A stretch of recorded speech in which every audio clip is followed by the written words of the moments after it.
Well, thank you, Senator Shaheen. I will pick up with Mr. Riley, giving him the Hoosier privilege. A Hoosier by choice by way of Sacramento, and his company, Guardian Bikes, located in Seymour, Indiana, I think is a prime example of how a small business can grow into a successful and thriving American company and even help reshore an industry.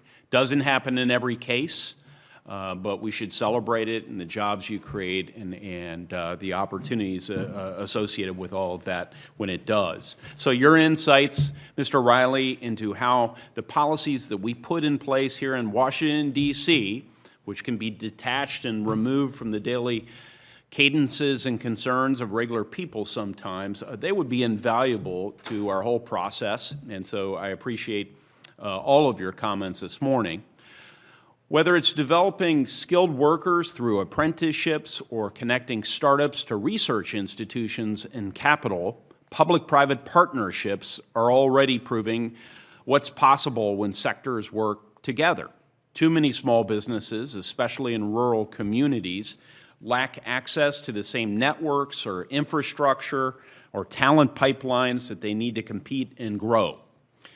Mr. Riley, how have public-private partnerships, if at all, helped support or scale your small business operations? And you can expand on that if you would like. In your experience, what do you see as the most effective roles for the government and the private sector in making these partnerships work? Thank you, Senator Young.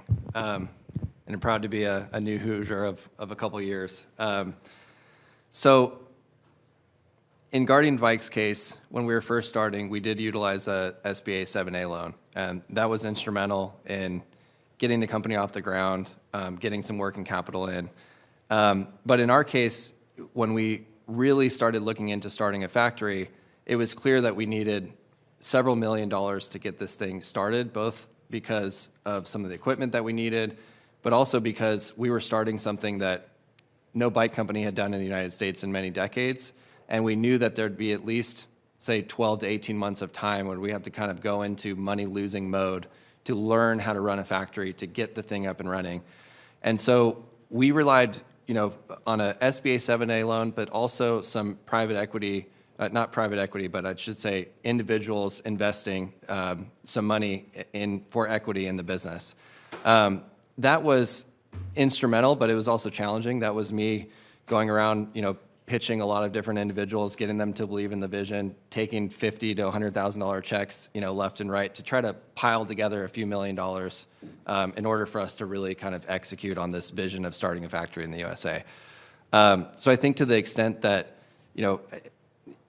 what we've done is challenging, and in a lot of industries it is challenging to actually reshore production and reshore a supply chain, and it does take capital. So I think to the extent that, the government can make flows of capital easier for companies that are looking to reshore production and build production in the United States, that's helpful. So I'm just going to stop there, and though we're both from Indiana, we didn't choreograph this because that's a great lead-in to Mr. Mickelson. And my questions for you, sir, you mentioned in your testimony the importance of programs like the Rural Business Investment Company, RBIC, and the Small Business Investment Company, SBIC, to help create jobs and drive economic growth in the Midwest, which I especially care about. So how can we use our federal investment tools more effectively, in your informed estimation, to expand access to capital for rural entrepreneurs and ensure that small businesses in underserved areas can grow and compete? Yeah, thank you, Senator, for the question. I'll stay on the theme here and stick with Indiana. We actually had an investment in Franklin, Indiana, which you might be familiar with. It's not a large metropolitan area, but there were two great entrepreneurs there that... I live like a few miles away. Okay, so, perfect. Yeah. But two great We really didn't choreograph this, but thank you. Yeah. Yeah, I know. Yeah. Sometimes it happens. Yeah. All right. Please. Yeah, so two great entrepreneurs there. They were young. They were obviously risk takers. They started a business, but they had not had the resources to scale the business or professionalize the business. So when we invested with them, we brought in systems, we brought in people. They originally had one location. By the time we exited the investment, they had 13 locations. They had a full C-suite of teams, and so that would not have been possible without programs like the RBIC and SBIC. And so two ways that you could help that. I mentioned the Investing in All of America Acts.